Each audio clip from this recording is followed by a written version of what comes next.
Well, my friends, how are you doing? Welcome to PMP 2024 Live.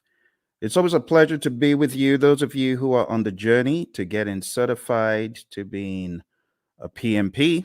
And for those of you who are already certified, I'd like to say a massive congrats to you. Really excited to be able to meet with you once again. So don't be a stranger. Let me know where you're calling from or where you're listening to me from.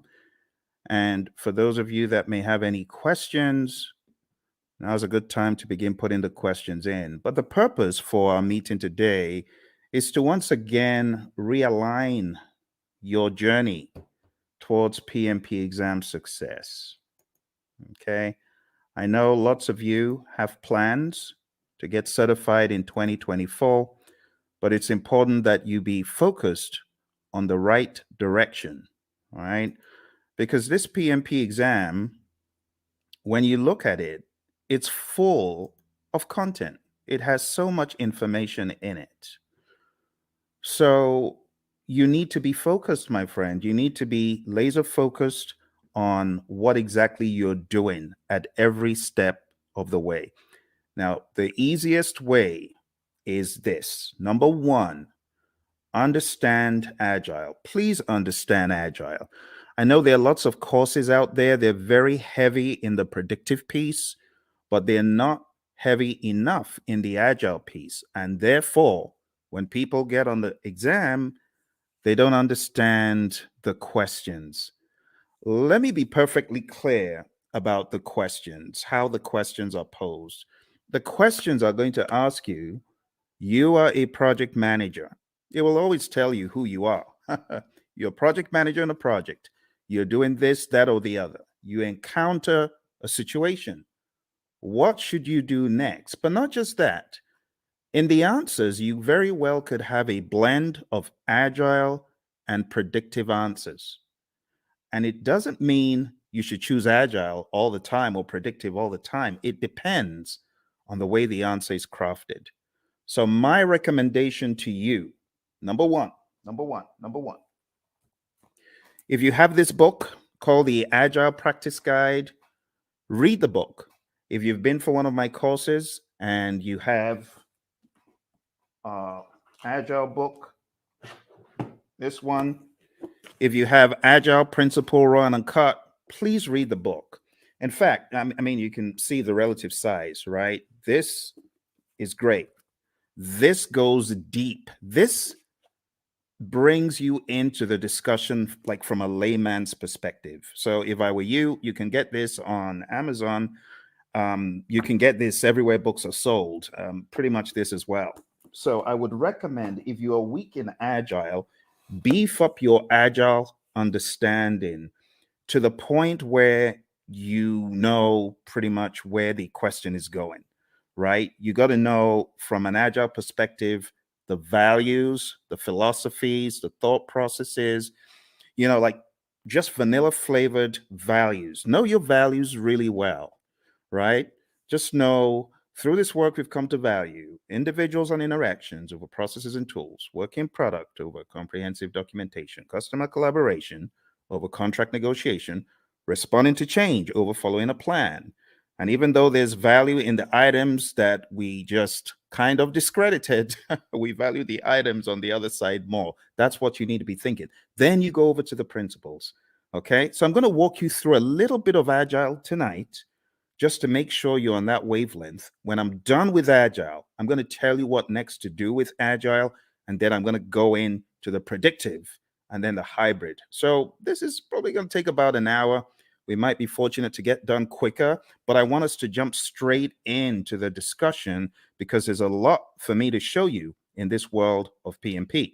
And this first piece is a slice from my course that I call Agile for Practitioners. My buddy Roy and I put this together, and it has helped PMPs across the world ace their PMP exam. So I'm just going to give you a quick little slice of Agile for Practitioners tonight.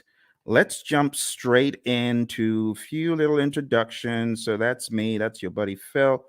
And I got certified in 2005. And since I got certified, I've been helping people across the world come from an engineering background. I'm one of those who escaped, who ran away and went into a different world of project management, trained many organizations, as you can see on the screen, many government entities, and so on. But let's jump straight into why agile. Why agile? I like this quote from Leon Meganson. It says, "It is not the strongest of the species that survives, nor the most intelligent, but the one most adaptable to change." It's all about adaptability, my friend, isn't it? You might recall on page 14 of the Agile Practice Guide, the Stacy model. Stacy model is a great representation of different spectrums where you can be either in an agile setting or in a more simple predictive setting. The summary is you don't have to be agile in practice every single project. For example, you don't have to use Scrum on every single project. You don't have to use Kanban on every single project. Imagine a nuclear plant shutdown. You can't do that saying, we're going to do everything entirely agile. Heaven forbid. You got to be predictive in some instances. And that's why we have the simple zone where we are close to agreement in the requirements and close to certainty as far as the technicality. So we've already gotten that out of the way, right? There's that understanding. Now, taking it up a notch to help you with your philosophies, the idea is in the world of project management, which of these is most important every time? If I asked you to select three things, just three things that you feel are mega important every time, what would they be? Would you choose time? I'm curious. Why don't you chat into me and say, "Hey Phil, this is what I think. This is what I think is most important on projects all the time." You want to try that?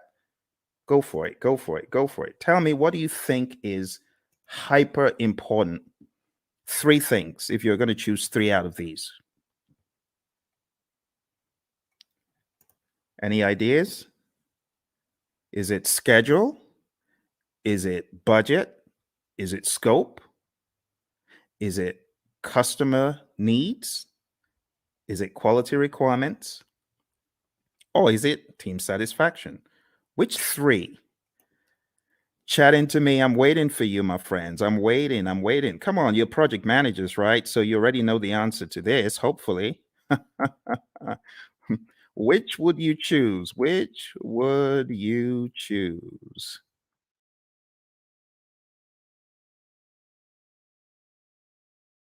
All right. Which would you choose?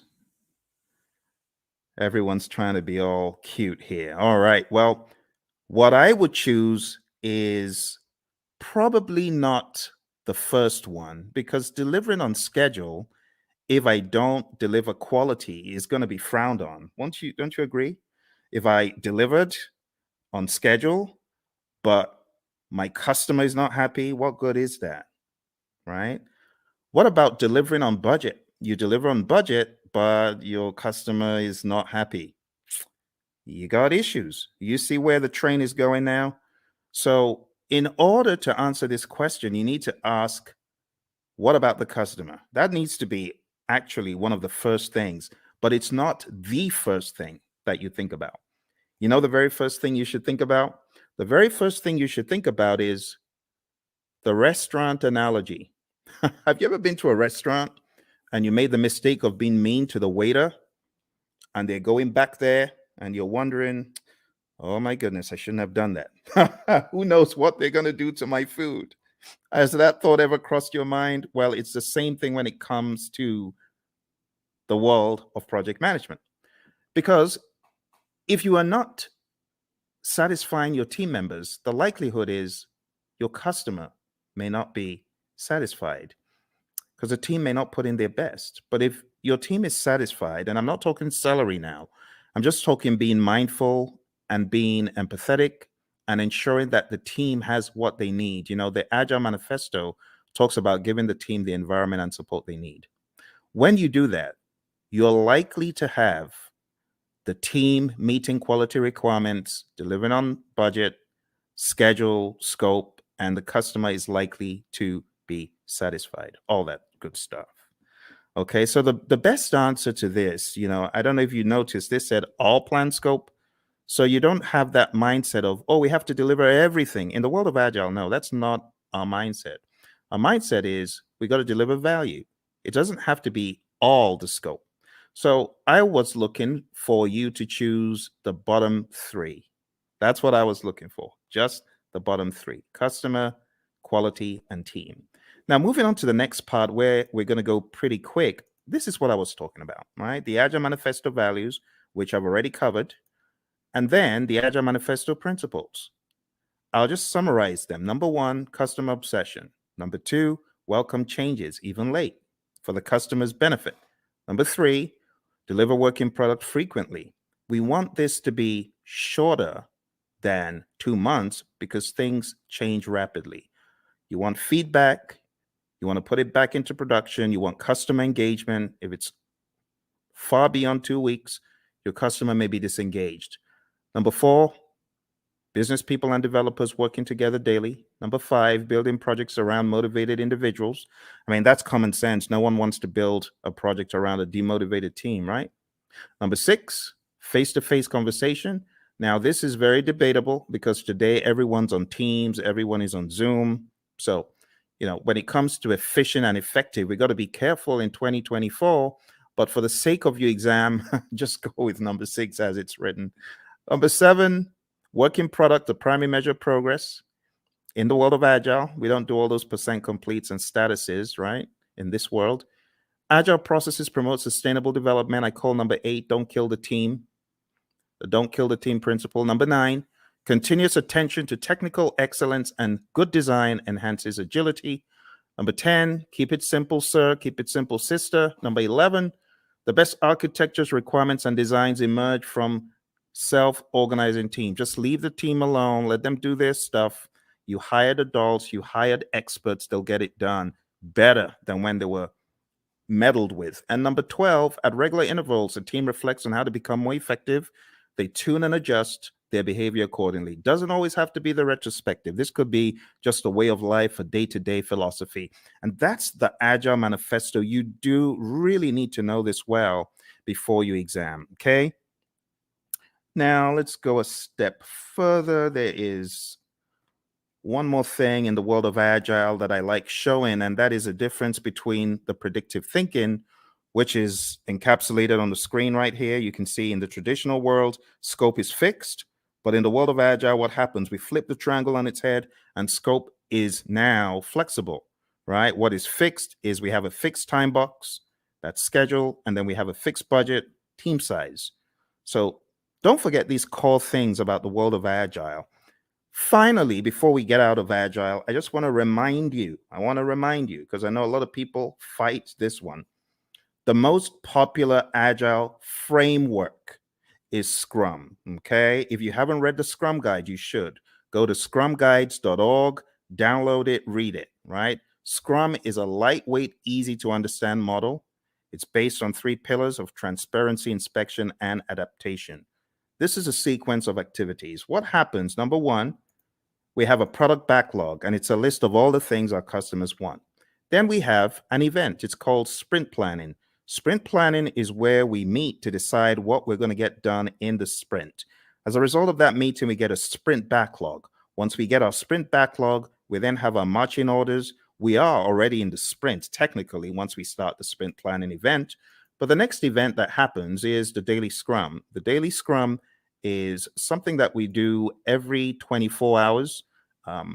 Don't say, oh, we do a weekly daily scrum. No, that's not a daily scrum. It has to be daily. So the daily scrum is where the team meets. They meet as a sync up meeting. It is not a status meeting. Please don't choose that on the exam when they give you the trick question that says the daily scrum is a what? Don't choose status meeting. It's not a status meeting. It's a planning meeting. It's a sync up meeting. There's a difference. So it's not status. Don't think status. We could either answer the 3 questions, and with a mature team, you don't need to pass the mic around. They know what to talk about, right? But some teams prefer to not answer the 3 questions. They prefer to walk the board or just do some other configuration, right? Some very mature teams, they may not even walk the board or answer the 3 questions. But for the sake of your exam, understand that the 3 questions is pretty staple, and then walking the board. It's talked about in the Agile Practice Guide, okay? Then the sprint, how long is a sprint? 4 weeks or less in the world of Scrum. In the middle of the Scrum, a lot of teams these days, and I really want to call your attention to a very subtle fact regarding your exam. I'm going to have to go to that book again. And it's a good book, actually. It's not a bad book. It's the Agile Practice Guide. So let's go to the Agile Practice Guide, okay? So looking at the Agile Practice Guide, I want to point out to you that there are a number of things the PMI accentuates on page 50 forward. Okay, so you do need to read PMI's account, because in the Scrum Guide, you don't have any talk about the event called backlog refinement. In fact, in the Scrum Guide, it's looked at as everyday life for the product owner. But in the Agile Practice Guide, it is called out specifically on page 52 in the Agile Practice Guide. And it just reads, in iteration-based Agile, the product owner often works with a team to prepare some stories for the upcoming iteration during one or more sessions in the middle of the iteration, okay? So this account is about 2 paragraphs, but you don't find this in the Scrum Guide. You should pay attention to backlog refinement. You should pay attention to PMI's account of Agile, PMI's account of all things that are on the exam, okay? So even though backlog refinement in this image I've graded because it's optional, you should, as a PMP candidate, be aware that PMI has 2 full paragraphs. It says there is no consensus on how long the refinement should be. There's a continuum of just-in-time refinement for flow-based Agile. The team takes the next card off the to-do column and discusses it. And then it says many iteration-based Agile teams use the time-boxed 1-hour discussion midway through a 2-week iteration. And that's exactly what I'm depicting on the screen. This is midway through the iteration. The team takes some time out.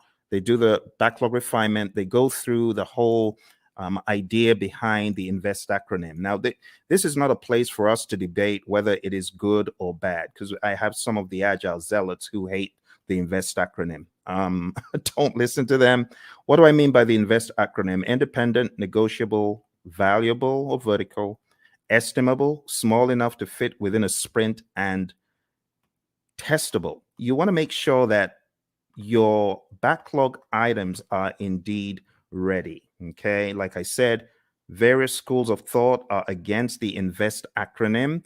But when we talk about the refinement, when we talk about the definition of ready, it is important you understand and have some sort of guardrail framework to help you. So this helps achieve definition of ready. Okay. If the story fails to meet one of these criteria, the team may want to reword it or even consider a rewrite. So this is the INVEST acronym. When we say a story is ready, it means ready for us to work on. And in your backlog refinement sessions, you want to work on getting your stories to a definition of ready. Okay, it's just that simple.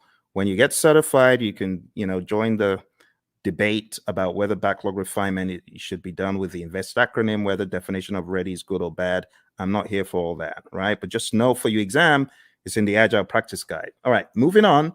We have the sprint review event, and this is where the customer, could be the end user involved as well, the stakeholders. This is where there is a review of what was created, the increment, right? And just be aware that the sprint review event is not a gate before you can release value, right? You can release value all through the sprint. It doesn't have to be one time. And in fact, you could get to the end of a sprint and you may not have a featured enough item, so you may not actually release. That's why we call it a potentially shippable increment. Lastly, we have the sprint retrospective event. And in the sprint retrospective, you already know this, I'm sure. This is where the team reflects, they look at what they could have done differently, what went well, what didn't go so well. It could also be a great team bonding exercise, and it's generally closed off to the Scrum team. And when I say Scrum team, I'm talking about the product owner, the Scrum master, and the developers, okay? So feel free to put any questions in there if you've got any questions for me, because I know for some of you, we have already gone through an extensive 35-hour course. You already know a lot of this stuff, but you might have forgotten some of it.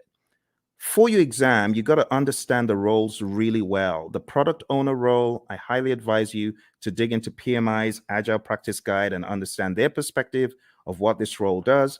I also advise you to look into the Scrum Guide to get a better idea of the product owner's role. I call the product owner the Chief Value Officer.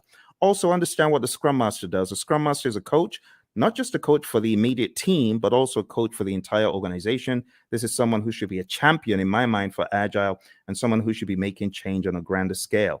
When you get into the nitty-gritty of your exam, you do need to know the 5 events. So the sprint, understand that in the world of Scrum, it's 4 weeks or less.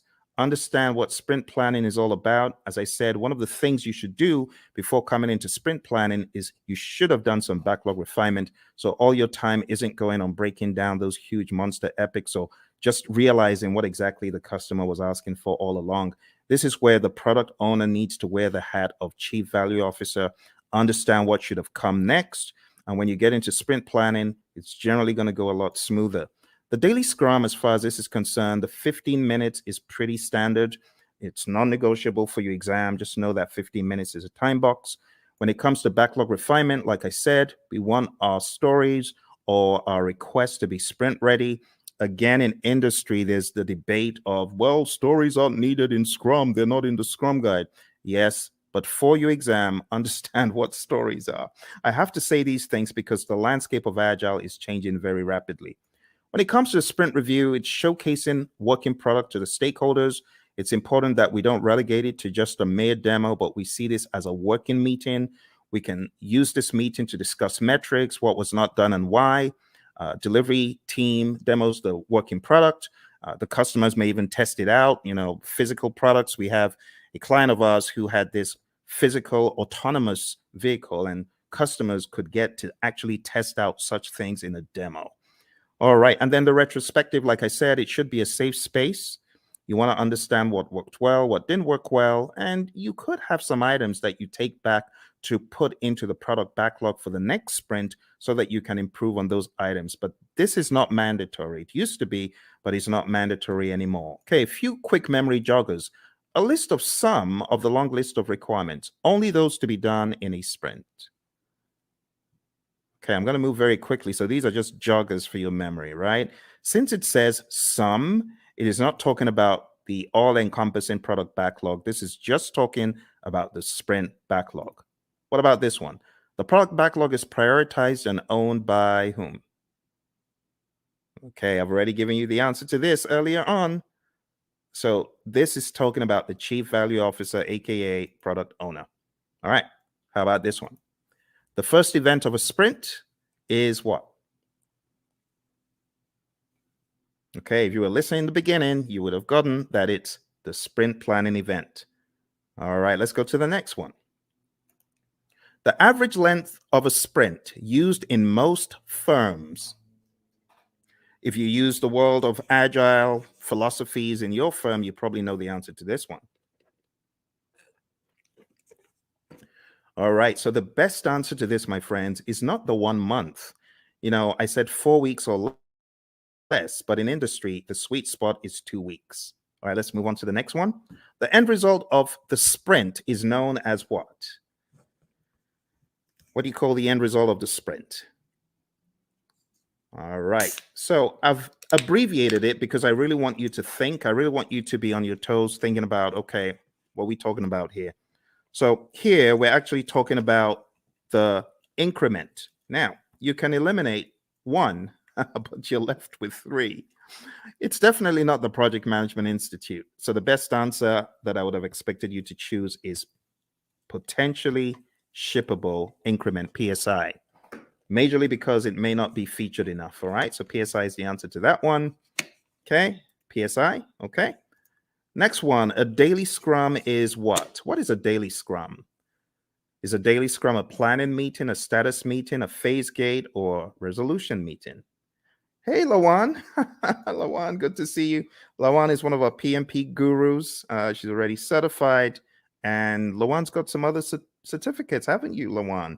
So very nice to see you. Nice surprise. What are you working on now that you're a PMP? Tell me what you're working on. I'd love to know.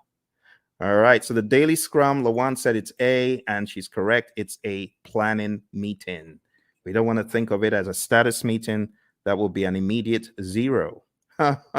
So don't do that. All right. Next one, priming the backlog and preparing it for the next sprint through discussions and reprioritization actions is what?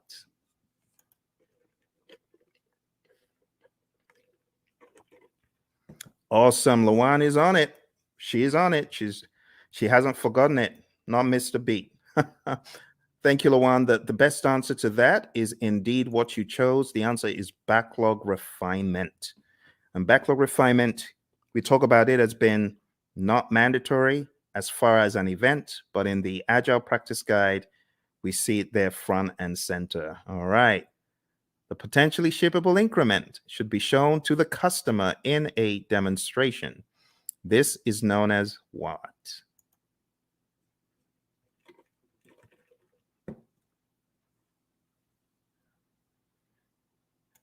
All right. So even though we call it a demonstration, it's not just that, but the best thing that we were looking for here is option C, sprint review.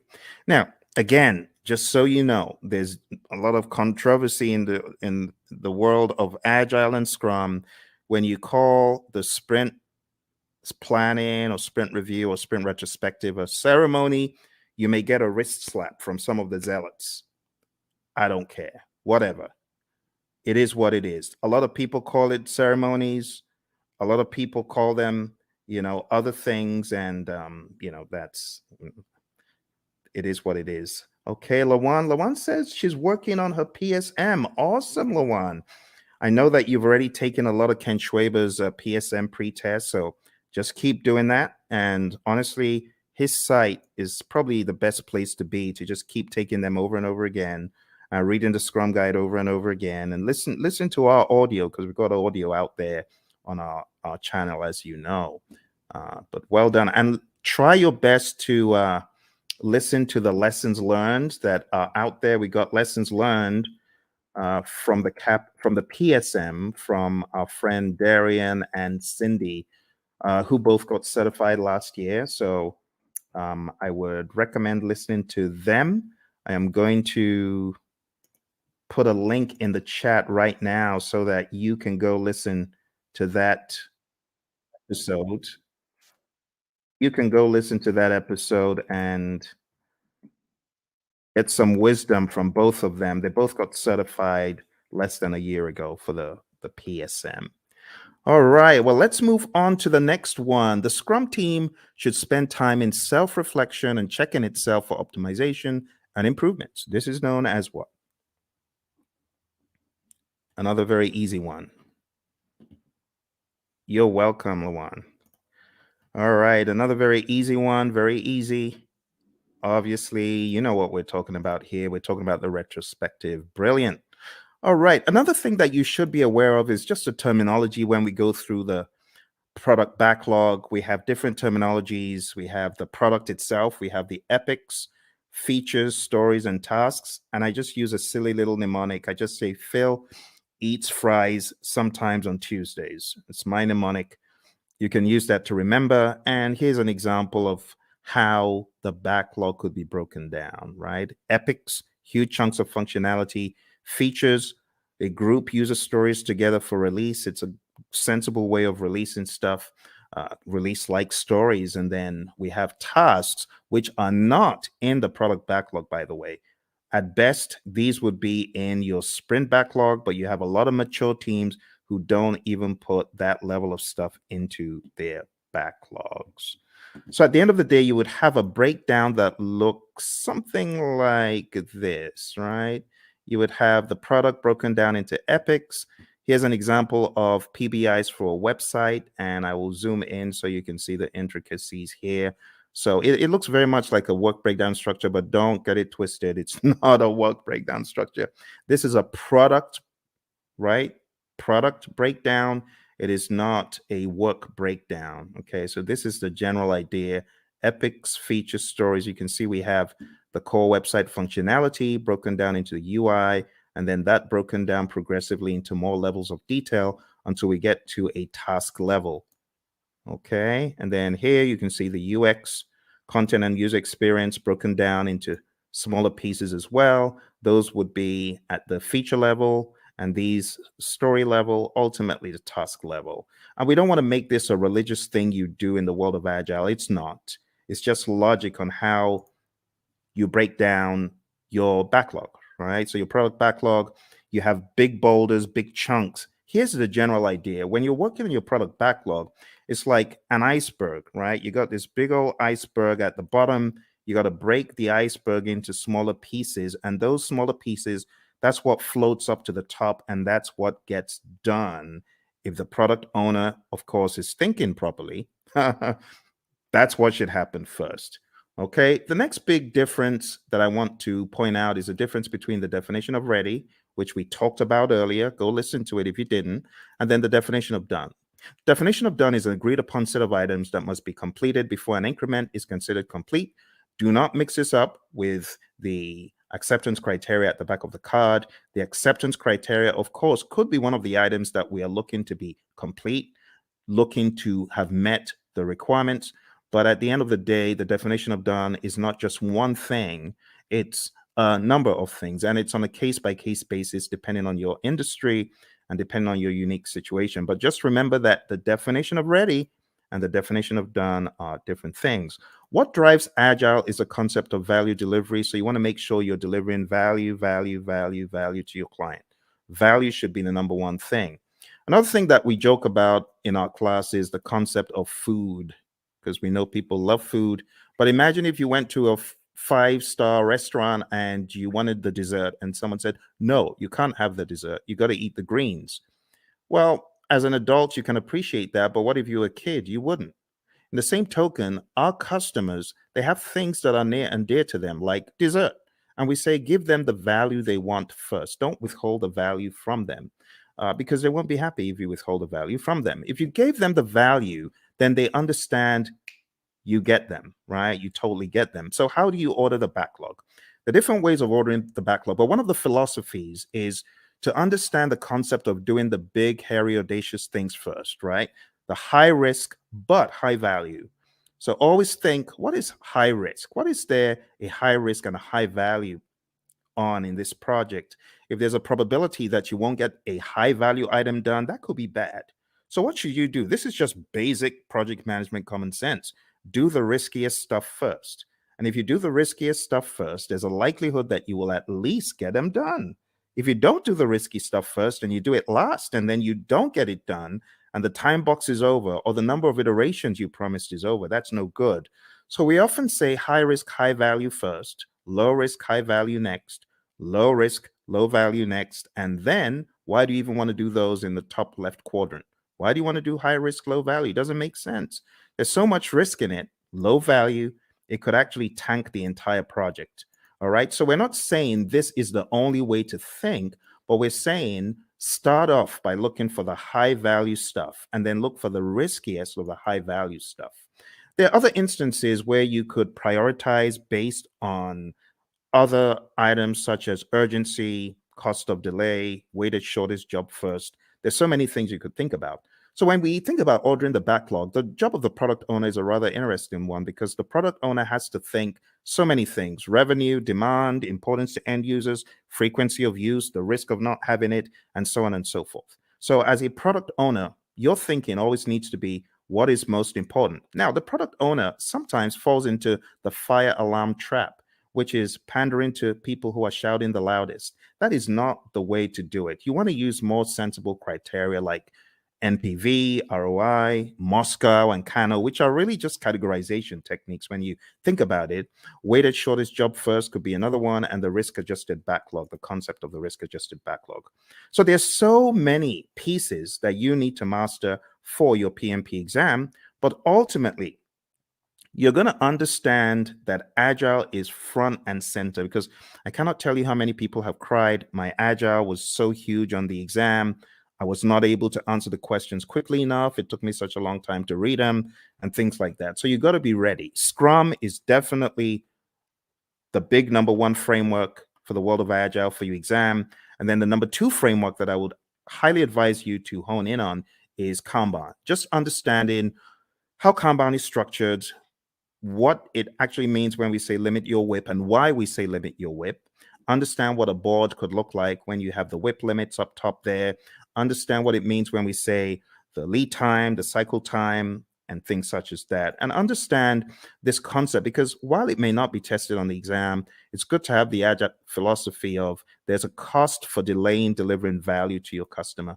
If you're not delivering value quickly enough, then your customer could tank. Your customer could fall off the radar. Your customer could go out of business. So we want you to have that mindset, okay? And last but not least, I'll just say have a mentality of the shuhari, right? Alistair Coburn brought this into the world of Agile from the world of Aikido, and it's just a great philosophy to understand. You got to go through a period of blind obedience. So I remember when the PMI Phoenix chapter brought the whole CSM bandwagon to our chapter, and I was one of the people who jumped on it. And our trainer was receiving a lot of consternation. Tom Meller was receiving a lot of consternation from the PMPs because they felt, what is this? This doesn't make sense. Why should we do this? Don't criticize our project management and things such as that. But blind obedience is best. Honestly, if you're coming into the world of Agile, just leave all your predictive stuff at the door, because I was in the world of predictive for eons, but I had to embrace, as they say in the military, embrace the suck. I had to embrace what Agile was bringing, the change in mindset. And not until I embraced it and I went fully in did I fully get it. So the blind obedience stage is really important. After the blind obedience, you get to the heart stage, consciously moving away from the rules, detaching, breaking free. And when you have done this for a period, you now understand the why, and you are just on autopilot Agile when you get to the restage. You're unconsciously finding an individual path to go beyond or transcend. So, my friends, for your exam, this is the first piece that I wanted to introduce to you because Agile is big. It's really big. Now, if you haven't already realized, your exam is going to be based on people, process, and business. And people, process, business could cut across the world of Agile, or it could also cut across the world of predictive. Yes. And that is why I should not say the 12 principles. 12 principles are important. That's in PMBOK 7. So let me just get the 12 principles out of the way for a quick second. 12 principles. Let's talk about that. So for those of you that haven't read about the 12 principles, I want you to download a PMI PDF. I'm going to try to put that PDF in the comments below. So PMI 12 principles. I'm going to share a very, very helpful PDF because it could help you. Like if your exam is tomorrow, you obviously aren't going to have time to read this book, even though it's not as big as the 6th edition, but it's still a significant effort. But maybe, just maybe you could go through the 12 principles in this PDF. So let me show you what is in this PDF. And this will be a very quick run through because the philosophies are quite important. Okay, so let me share this with you. The philosophies in the 12 principles. Let's go very quick. So you can see the 12 principles over here, right? You can see stewardship, team, stakeholders, value, and so on. Let's start from stewardship. Going all the way back to stewardship. So this just says you've got to be a diligent, respectful, and caring steward. All of those things there are extracted from the PMBOK 7th edition, and this is kind of like the most significant part of the book in my mind. So if you open up the PMBOK Guide 7th edition and you go to page 24, okay, I want to make it very clear, very clear. Okay, here, this is it. This is it. I know it looks transparent, but this is it. PMBOK 7th edition. So if you go to PMBOK Guide 7th edition and you go to page 24, it says, be a diligent, respectful, and caring steward. And that's what you see here, stewardship. Stewardship includes integrity, care, trustworthiness, and compliance. And the summary is this: act responsibly to carry out activities with integrity, care, and trustworthiness while maintaining compliance. And that's it. Let's go to the second one. Number 2, team. So if you follow me to the next one, page 28, it just says project teams are made of individuals who wield diverse skills. And the summary is create a collaborative project team environment. That's the summary. All right. Next, we go to stakeholders. And the principle about stakeholders is one of collaboration. It just says effectively engage with stakeholders. Number 4, value. I've already talked about value today, and this just espouses that same idea. Focus on value. If it's not valuable, don't do it. Continually evaluate and adjust project alignment to business objectives and intended benefits and value. Systems thinking. Always see the big picture. It says recognize, evaluate, and respond to system interactions. That's that one. Going over to leadership. Leadership is all about being bold, taking those leadership decisions, making them, it says, demonstrate and adapt leadership behaviors to support individual and team needs. So here, I would say definitely know the Hersey-Blanchard model, the 5 stages of team development, things like McGregor's theory, Herzberg, Vroom, McClelland, all those, you should have an idea about those. But understand that leadership is all about influence. There's a difference between leadership and authority. You got to know that, okay? Even in the power interest grid versus the influence impact grid, there's a difference between power, authority, and influence leadership, okay? You got to remember that. So demonstrate leadership behaviors. Moving on to tailoring. Tailoring, it says, tailor based on context. The summary is you cannot throw the entire PMBOK guide or guides or process group or practice guide at every single project. All right, next one is quality. It says build quality into processes and deliverables. You got to think quality. It says maintain a focus on quality that produces deliverables that meet project objectives and align to the needs, uses, and acceptance requirements set forth by relevant stakeholders. Let's move on to complexity. Complexity, it says navigate complexity.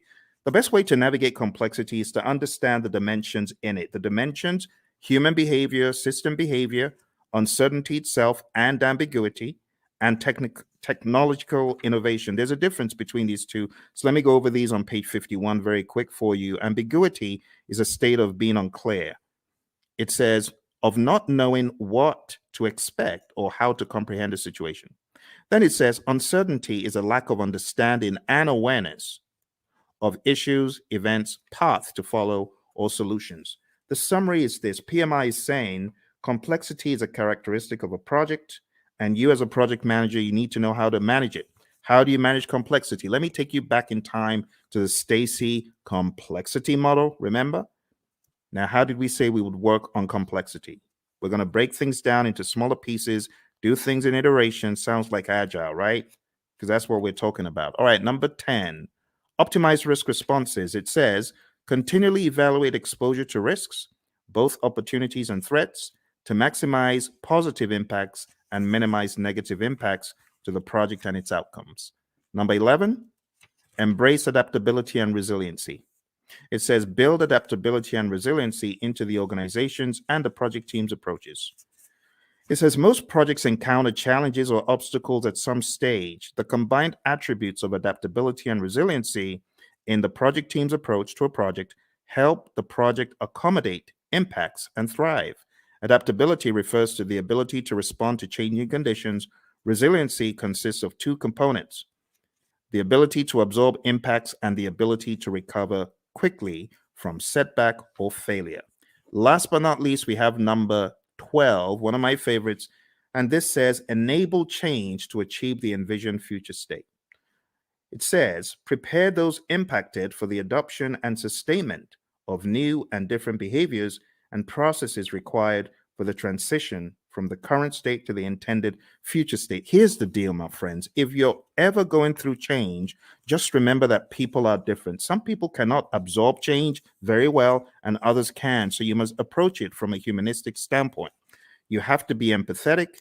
You have to understand the J curve, the way the J curve works. People are going to be in that valley of the J curve, pondering and wondering, how does this impact my life? They're going to be down in the dumps. So what the PMI advocates quite a lot is sense-making sessions. Don't forget the people. All right, and that's pretty much it for PMBOK 7. For those of you who have been asking the question, Phil, does that mean I need to just read the entire PMBOK 7? I've told you, listen to what I'm telling you. Read, I've given you one PDF. Can I give you one more PDF from the PMI? Let me give you one more PDF from the PMI. I'm going to give you the domains PDF because I know some of you, you're still wondering, but what about the domains? I need to know the domains. Okay, I'll show you the domains. You want domains? We'll go to domains tonight. I'll show you. So here we go. Here are the domains. Okay, just to ensure that your curiosity is satisfied, there are 8 domains in the PMBOK Guide 7th edition. Now, stay with me because I know some of you are fixing to run away. Stay with me. Okay, I got to explain this. This is PMBOK 7. This is PMBOK 6. PMBOK 6 is a wildebeest. It's huge, right? It has 756 pages. This one, on the other hand, has 300 and something pages. However, when it comes to predictive project management, this does not do a good enough job, which is why the PMI have included in their library something called Process Groups of Practice Guide. And that took from the now out of publication 6th edition, and they put together Process Groups of Practice Guide to walk people through the knowledges and process groups. Because, should I just be honest? People ain't buying the domains. People are like, we've known the process groups and knowledge areas for the past 2.5 decades. Why are you giving us? It reminds me of the Israelites. Why are you giving us this stuff to eat? Why are you giving us why are you giving us PMBOK 7 to eat? So let me show you the summary, okay? Let me show you the summary. Here is the domains, okay? I've put the domains in the chat. Now let's share the domains very quick. Now, I'm going to read for you from the PMBOK Guide 7th edition, and hopefully you will not ask me this ever again because I feel it's not a very good use of our time, but I know some of you are curious. So let's go to page 7. And another thing about this book is it has 2 sets of pages. You have page 1 in the side where you have the principles, and then you have another page 1 where you have the domains. But let's talk about the domains. Listen carefully. It says, a project performance domain is a group of related activities. That's the difference. It did not say a group of processes. You get it? A group of related activities that are critical for the effective delivery of project outcomes. Project performance domains are interactive, interrelated, and interdependent areas of focus that work in unison to achieve desired project outcomes. There are 8 project performance domains. Number 1, stakeholders. Number 2, team. Number 3, development approach and lifecycle. Number 4, planning. Number 5, project work. Number 6, delivery. Number 7, measurement. And number 8, uncertainty. Let's go through them hyper quick. Stakeholders is all about your care for your stakeholders, understanding that you need to effectively interact with them. In other words, you need to manage their engagement. The team domain is all about caring for the team, team health, and team optimization. Development approach and life cycle is all about selecting the right development approach. Is it going to be agile? Is it going to be predictive? Is it going to be incremental? Is it going to be agile? And then going down into the smaller silos, is it going to be Scrum? Is it going to be Kanban? Is it going to be TDD? Is it going to be ATDD that we use here, right? And so on and so forth. Planning is all about planning the project. It's that simple. Project work, as it says here, addresses activities and functions associated with establishing project processes, managing physical resources, and fostering a learning environment. Watch this. Project work is associated with establishing the processes and performing the work. Boom, performing the work. That's the direct and manage project work process and everything connected to it. So just think executing. The next one is delivery. This just makes sense. You create a product, service, result, feature, function. It needs to be delivered. And that's what you're doing in the delivery performance domain. It addresses activities and functions associated with delivering the scope and quality. You see those two? Scope management, quality management. I told you you were not missing anything. That's what these domains are all about. The next one is measurement. Now, this one, I must say, is a worthwhile inclusion in the dialogue, because a lot of times you have individuals who are measuring stuff and their measurements are probably not sensible. For example, a company my buddy Roy worked with, the company said to the testers, we're going to reward you if you find bugs. The more bugs you find, the more rewards you get. So these people aren't stupid. Of course, they had friends who were developers. So the developers started cranking out some soft bugs, not really malicious bad bugs, just soft bugs that will get their buddies a reward. What a ridiculous metric to measure. So don't measure the wrong thing. That's what this is telling us. Measure sensibly, and also be aware of the vanity metrics phenom. Don't fall into the trap of vanity metrics. Actually, the PMI has a very good breakdown of why you should be very particular about metrics. It says on page 96, we have leading indicators and lagging indicators. So be aware of what you're measuring. Is it a leading indicator predicting changes or trends, right? Leading. In other words, the metric is smart. The metric tells you what is about to happen before it does. Or we have lagging indicators. Now, lagging indicators, I'm not saying they're dumb, but they measure deliverables or events after the fact. Okay, so leading indicators, that's your magic right there. Lagging indicators, not bad. They're still helpful, but it's after the fact. And it says what to measure. You got all sorts of things on page 98, which is a good breakdown of what to measure. We go into the concept of baselines, business value, net promoter score, mood chart. I would highly advise at least understand some of the basic metrics in project management just in case they come up on your exam.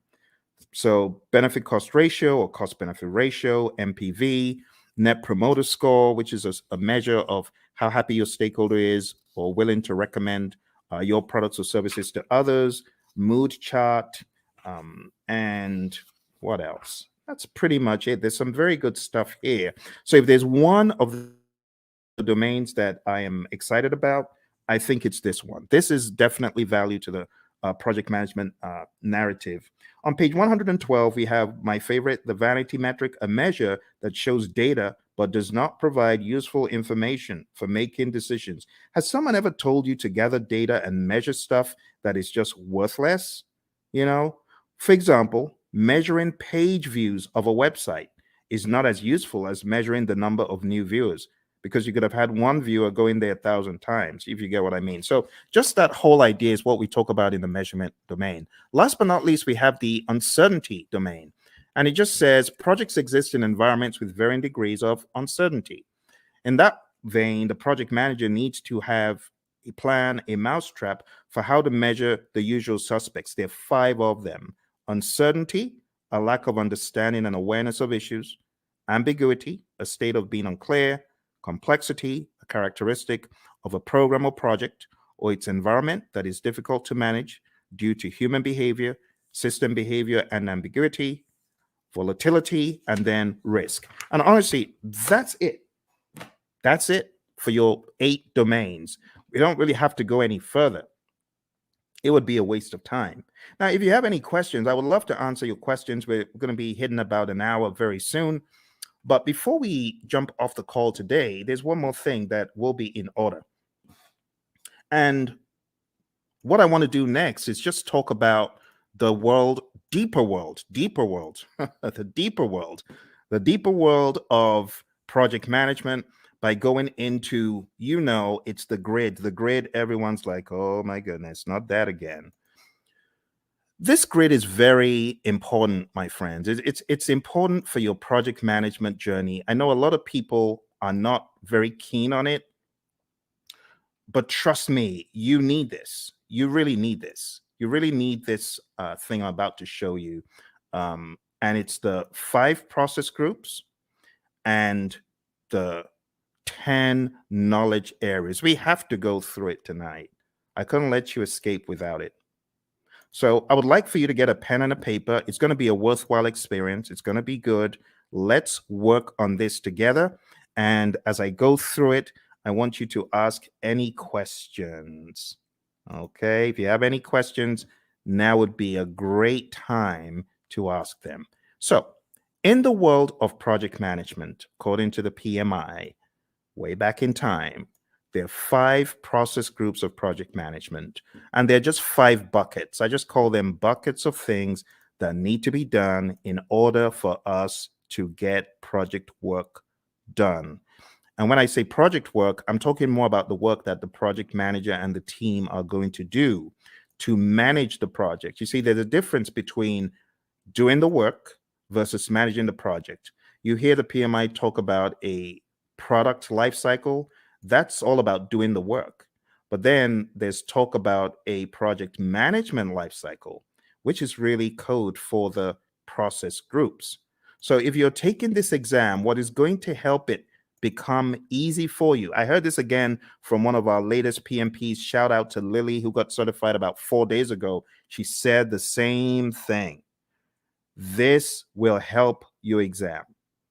Highly recommend that you watch this over and over again and you work with me. I am going to be typing in all of the process names and I'm going to be explaining them to you. All right. So why don't we get started with the first area of knowledge? Because we got, I prefer extra money in cash at the top, or I prefer eating mangoes chilled. And then we've got, I saw 6 chipmunks quietly roasting coffee, reading poetry stories. Or I saw 6 Cubans quietly rolling cigars, really puffing smoke. You choose whatever one you want. As long as you remember the 10 areas of knowledge, I'm good. Moving into each one, we have the very first, which is integration. I'm going to be making them a bright yellow as I go through. Hopefully, I remember to be consistent with it. And in that way, you'll know which one we're on. Okay. So right now, we're going into integration. Let's make it a bright yellow. All right. So in integration, the very first thing that happens is the develop project charter process. And in Develop Project Charter, you are creating a document that authorizes the project. You, the project manager, could be working on this, but you don't necessarily have to, because if you've got a sponsor who is capable, they could create this by themselves. They don't need you to do it. But other times, they may ask you to do it. In fact, in a lot of companies, the project manager creates the charter, the sponsor signs off on it. So you have to understand that dynamic. All right. Next, going over to planning, the next thing you do in integration is you develop the project management plan. And this is where you put the big plan together, because there's a lot of stuff that actually happens under the process that we're not seeing yet. There's stuff that happens under integration, and all of that rolls up, technically speaking, into integration at the end. We'll talk about that progressively. Next, going into executing, we have the direct and manage project work process. This is where the work is being done and the major output is a deliverable. So think about it. Everything that you're doing in project management, whether you're making a chicken sandwich or whether you're working on software or code or whatever, you will have the time when you need to do the work. And direct and manage project work is where the project manager is helping by directing and managing what needs to be done. Okay. From direct to manage project work, in addition to deliverables, we get something called the issue log, and we also get work performance data, which is just like you as a project manager, you are observing what is happening on the project. You know, you're observing how many widgets have defects. You might be observing which employees are unable to come in for work. We call that work performance data. The other thing that happens here in executing and integration is manage project knowledge. Okay, and then moving over to monitoring and controlling, we have a process called monitor and control project work. And this is where we are creating reports. We call them work performance reports. And the reports help understand the status of the project and so on. And the other thing that happens here is called perform integrated change control. And this is where you are reviewing the change requests that come in. The change control board is also involved. So you would review the change request as it comes in. If the change request is not in formal writing, you are encouraged to put it in formal writing. And then you review it, you do an impact analysis, and then you send that information to the change control board, and they can review the change request and decide whether it's going to be done or not. And then in closing, we have the close project or phase process. Close project or phase. And this is where you close out either a phase in the project or the project as a whole. Now, what I want to do right now is just comb through them in a little bit more depth. All right. We get a project charter from here, develop project charter over here. From develop project management plan, we get our project management plan. From direct to manage project work, we get our deliverables. From manage project knowledge, this is where we do our lessons learned. We get a lessons learned register. From monitor and control project work, we get our work performance reports. From perform integrated change control, we get our approved change requests. Remember, we could also say the change log is technically an output from here. But remember, your exam is not based on all these inputs, outputs, and stuff. They just help you understand the flow. It is important for you to understand the flow, my friends. And then we have close project or phase. So closing out the project or a phase in the project. This is where we have a final product, service, or result transition as an output. We also have a final report as an output. Okay. Now, these are not just random words that I made up. These are indeed things in the PMBOK Guide 6th edition and things that are helpful for you to know as you traverse the landscape of project management as you prepare for your exam. Okay. All right. I hope that makes sense. Do send in any questions if you have questions. So that's the first knowledge area. Now, everything that happens under integration, you got to look at it like this. Look at it like this. All this stuff under rolls up. All the stuff under rolls up, technically speaking. Now here, I know we only have one process here, but technically speaking, what you have in identifying the stakeholders, you want to make sure the stakeholders buy into the charter. All the stuff you have here in planning is going to add up to your project management plan. All the stuff you do in executing is pretty much governed, talking about governance from an integrative standpoint. Everything you do in monitoring and controlling is governed up here because all you're checking to see if you're going according to plan in all the knowledge areas is governed at a higher level in monitor and control project work. And close project or phase, it just has that. Okay. And that's the general high level idea. Now we're going to be going crazily quick. So I'm going to put the responsibility in your court to tell me to slow down or stop because I'm just going to go pedal to metal from here. Okay. All right. So draw along, follow along. It will be a good exercise. Going into planning, we have plan, scope, management as a process where we decide how to manage scope. Then we have collect requirements, where we are collecting all the requirements, functional requirements, business requirements, and so on. Then we have the define scope process, where we create the project scope statement, which has all the inclusions, exclusions, detailed deliverable description, and so on. Then we have create WBS, which is where we create the work breakdown structure.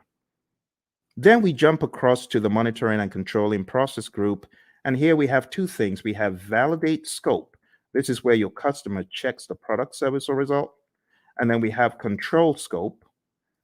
And this is where you, as a great project manager, you're controlling the scope, making sure people aren't adding extras. Okay, good. Let's move into schedule management. In schedule management, the first thing that we have here is plan schedule management. Plan schedule management is where you create a plan for how to develop and manage the schedule. Then we have define activities, where we list out the activities that need to be done. Sequence activities, where we put the activities in order of occurrence. And estimate activity durations, where we decide how long each activity will take. And then we have develop schedule, which takes everything into account. And voila, we have our final schedule, right? We also from here have our schedule baseline. Just to make sure you understand the difference, There's a difference between having a project schedule, which is a living, breathing schedule that you update just sensibly as a project manager, versus the schedule baseline, which is a particular version of the schedule etched in stone. So there is a difference between the schedule baseline and the project schedule, and it helps to know that. Last but not least, on the other end of the spectrum, we have control schedule, and this is where we ensure that our schedule is going according to plan. Okay? Be sure to ask any questions. If you have questions, I will be moving a lot quicker from here. Going into scope, we have three things we do. Three things in planning and one in the monitoring and controlling section. Here we plan cost management, and that's where we plan how to manage cost. Then we estimate costs. We estimate the cost for each line item, each task. Then we have determine budget. And this is where we roll all the task costs to a final total amount. And then lastly, here we have control costs. And this is where earned value lives. Now, when I say where earned value lives, this is where we use the earned value metrics. The earned value metrics could help us see trends where we're likely to end up, or previous performance across schedule and cost and even scope. Just remember for your exam, you need to remember SPI, CPI, CV, and SV. You need to remember that they all start with EV. They all start with earned value, right? That's an easy way of remembering. If it's a variance, what do? You subtract. If it's an index, what do? You divide. So that's another quick tip. And then if it's schedule, then if it's schedule performance index, plan value is the other thing. If it's schedule variance, plan value is the other variable. If it's cost related, actual cost is the other variable for cost performance index and cost variance. Okay, so let's zoom into that for the sake of those who may have forgotten. The big thing for your exam is really knowing what does SPI mean if it's 0.4, or what does CPI mean if it's 0.4. Anything less than 1 is bad for the indices, right? Greater than 1 means you're doing better than projected. Anything less than 1 is bad. Equal to 0 means you're equal to 1, I beg your pardon, for the indices means you're right on target. For the variances, if it's 0, it means you're on target. So if you have a 0 variance, that's good. If you have a negative variance, that's bad. If it's greater than 0, like if you have even a $5 cost variance or schedule variance, that means you are actually better than planned. Okay, so those could help you in your recall for the exam. I'm going to put them over here. I'm going to make them a little bit smaller because they're not really a process. It's just something to remember. All right, let's go over to quality. So in quality, we have plan, quality management, and we have manage quality, where we are actually carrying out our quality audits, manage quality. And last but not least, we have control quality. And in control quality, this is where we are actually checking the product, service, or result. Okay. For those of you just coming, we're doing an end-to-end coverage. It's a very rapid means for you to catch up on the PMP.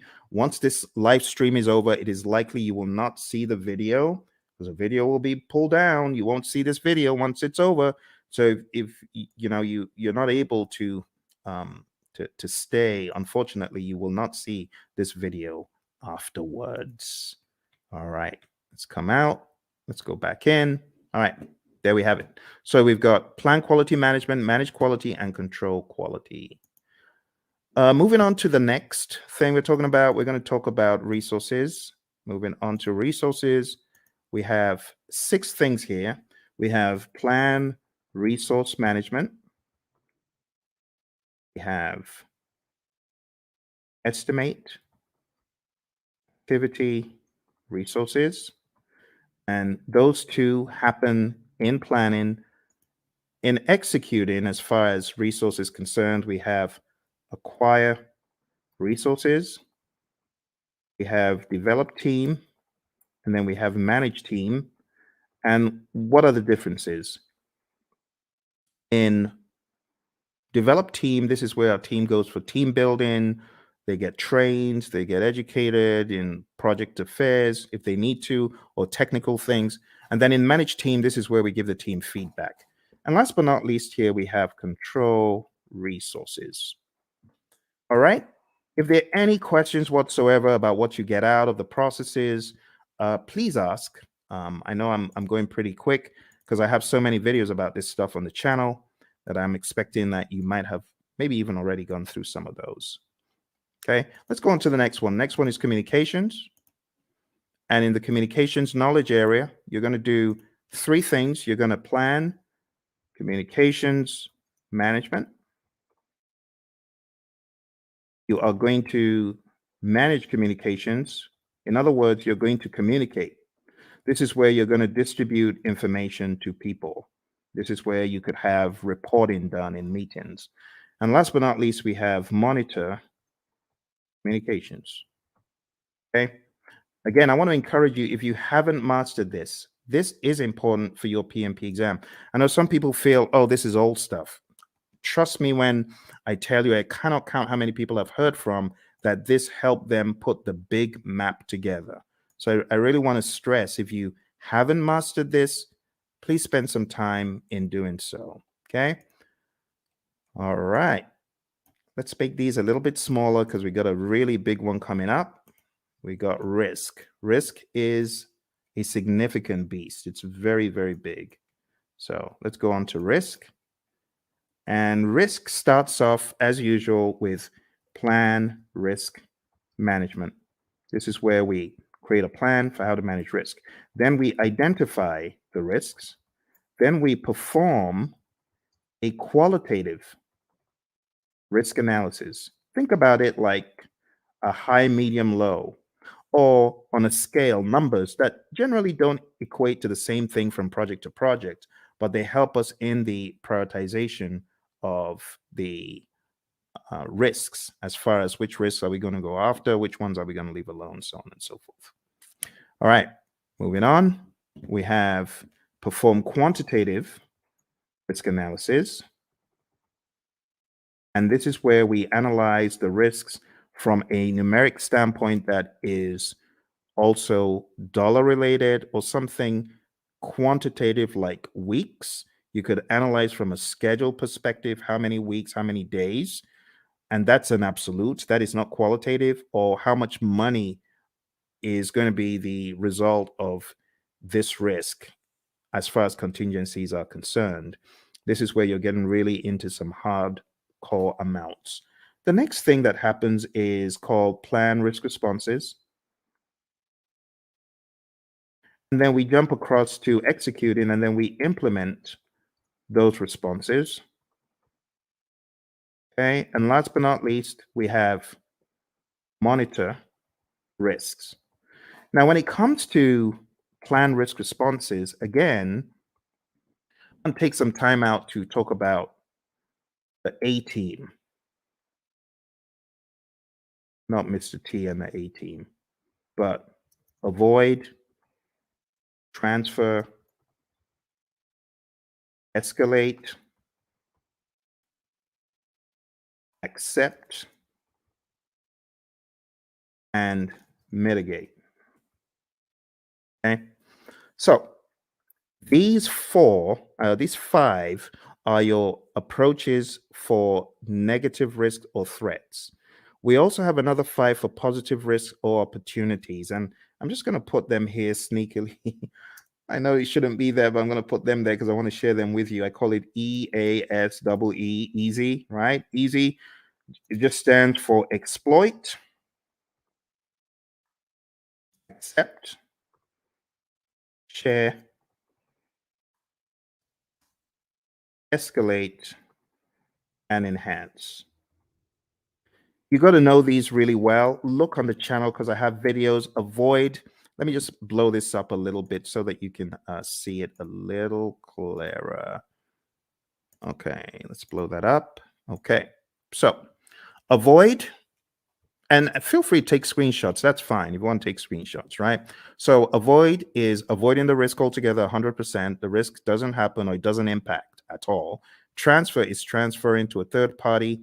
Escalating is elevating the risk to either your boss because it's beyond your power or your authority, or you could escalate because it's affecting other parts of the organization. Accept is doing nothing. We have passive and active accept, and mitigate is reducing the probability or impact. On the side of the easy, which really should be here, but I'm just making this quick. The easy is for the positive risk. So you could exploit a risk that's 100%. That positive risk is going to happen, right? That's what we mean by exploit. 100% will happen. Accept is doing nothing. We have passive and active accept again. Sharing, again, same strategy as I said for transfer. You involve a third party. It could be a special purpose company. It could be a sister organization that you share the positive risk with. Escalate, again, escalating it to a higher power because it's beyond your project or because it's beyond your power. And then enhance is really just increasing the probability or the impact of the positive risk. All right, so that's risk, my friends. We are going pretty quick here, and we are going to be done before you know it. Let me go back and share the last pieces of information because we have just 2 more knowledge areas. Aren't you amazed at how quick that has gone? You know, in some courses, the entire 1 week is spent on that. They spent 5 days taking you through what I'm showing you in minutes. That's why you need to come to my course. Come to my course. I'll do a lot of time optimization for you. You want to join my course, go to hpmexam.com or go to tinyurl.com/elite PMP, or tinyurl.com/elite CAPM. I'm going to put those links in the chat because I know some of you are like, how do I join your program, Phil? Well, you just need to go to Elite PMP. You can start studying with me tonight, like right away. You can start studying with me right now, because if you sign up there, you'll be able to join immediately. It's on Udemy, and costs 24 hours a day. You just decide when you want to join. And if you're getting ready for the CAPM exam and you're wondering how to get certified, you can join me on the Elite CAPM program as well. I'm going to put that in the link. Do that. Put that in the chat. So go to Elite CAPM if you're keen on study with me for the CAPM exam, and then if you want to be on my full-blown training for project managers, not only to get them PMP certified, but also to elevate them to the next level after PMP. In other words, showing you how to succeed. You can just jump into my program, which is called hpmexam.com PMP exam immersion. Let me put that in the chat as well for those of you who are curious, because I know some of you are feeling the training right now. You're like, my goodness, I just spent $2,000. I spent 10 times more. I got 10 times less in a different program. If that's you, I want you to smash that like button. Tell me if that's you. I want you to hit like. I want you to subscribe to the channel, and I actually need you to share it with your friends. Okay, that's what I need you to do. So if you want to study with me, do that. And if you're like, Phil, I ain't got a dime. I'm just trying to get by. Hey, that used to be me. That used to be me back in 05. I didn't have a dime. And that's why I've got you covered. I've got a free 30-hour program right here on YouTube. For those of you who are on YouTube, those of you who are on the other platforms, thank you for joining me from the other platforms. I see you. I see all of you across the platforms. So if that's you and you're like, Phil, I ain't got a dime, I got you covered. I'm going to put a link in the chat, and this is to my 30-hour free program, totally free. All you need to do is go on to pmp.pmradio.org, and I've got over 30 hours of free video. Free, totally free. No catch. The only thing I ask, though, if you really want to support the channel, because I know some of you you gained so much from the channel. Just go get the book, PMP Exam Immersion, right? The PMP Exam Immersion book, I'm going to show you tonight how to put everything together in context. And if you wanted to get this book, like download the book right away, you can. This book has the deep secrets to your PMP success because it puts everything together. It puts agile, predictive, hybrid, it weaves it all together. It's called PMP Exam Immersion, the book. So I know I have the course, but this is the book. And if you get the book on the link that I just shared, you'll actually be able to download a workbook. And the workbook has 100 of these crazy, what should a project manager do next kind of questions. So whatever the case, whether you can afford it or not, I got you covered. For those of you who say, Phil, I'm just, trying to survive here. That used to be me. So I got you covered. Don't worry. Just go to pm.pmradio.org, and you're gonna be extremely delighted when you see what I have in store for you guys and girls. Okay. So let's jump into the final piece of our journey today, which is going over the last two. I'm going to make the others very small, just so that everything can fit on the screen. Okay. Some of these processes, they occupy a lot of space. I might be able to make a few of them bigger, like quality is actually not that much. And if you haven't gone through this rites of passage, well, I'm glad you're going through it right now. This is a brilliant opportunity for you to see how the entire table comes together. All right, so procurement. What do we do in procurement? Number one, we plan procurement management. Plan procurement management is where we decide, are we going to buy or not? Are we going to make or are we going to buy?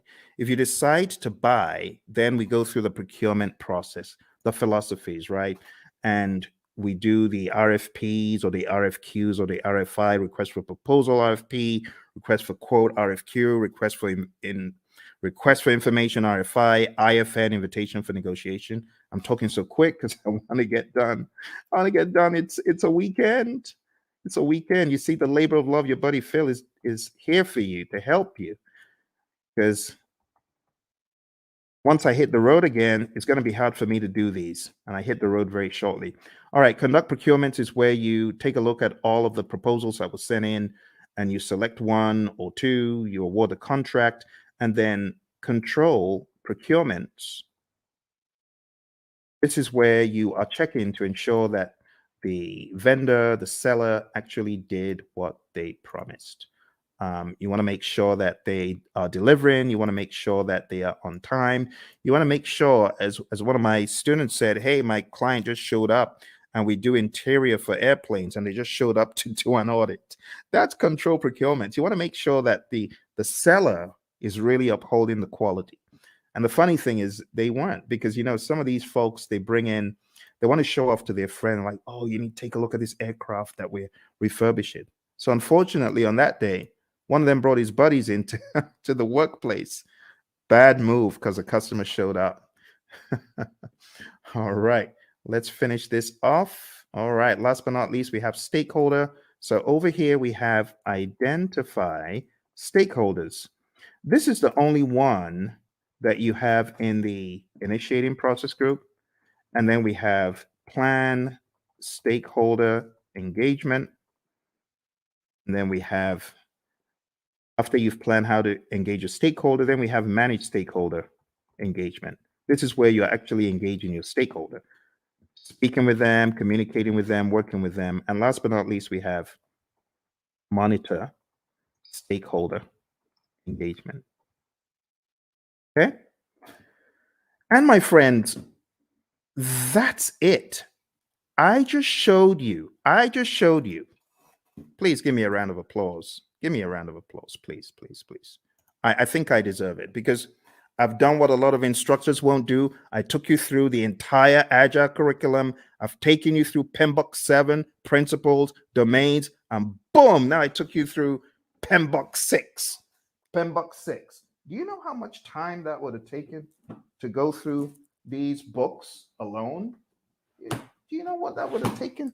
We went through this, we went through this, and we went through this. All in 1.5 hours. Please give me a round of applause. I need some likes. Like, please, please help me, help me. I know some people think, why is he asking for likes? I need your likes. I can't do this alone. I'm trying to help the world get PMP certified. You need to remember where I'm coming from. On my PMP exam, question 20, do you know what the time was? Question 20? I was 1 hour in to my exam on question 20. Think about it. If this exam has 180 questions and this guy's only done 20, how many hours does he need to finish the exam? The wise people would say 8 more hours. You're correct. It was a disaster. I had only gotten to question 20, 1 hour in. And this is a very good example of how not to take the exam. Don't take the exam saying, oh, I've got to answer this. I'm going to use all the time I can to answer this one question. No, don't do that. Don't do that. I was spending 3 minutes a question. How foolish. Instead of me to go with my gut and just keep mowing them down, just keep going. Even if you feel they're not right, you don't have the luxury of time. I've had a lot of students who say, Phil, I was shocked. I ran out of time. Normally, before I got into the exam, I was killing all of my mock exams. Of course, because the stakes are higher. Your brain is going to be working differently. You're going to be working differently. So don't try that stuff that you do at home on the real exam, okay? Which is why I say roll up your sleeves and go to a test center, smell the coffee. It'll kick in. It'll kick in. Just drink the coffee, but smell the coffee because you realize the stakes are high. Long story short, after 1 hour, I started writing my eulogy of the PM slain in the Battle of PMP.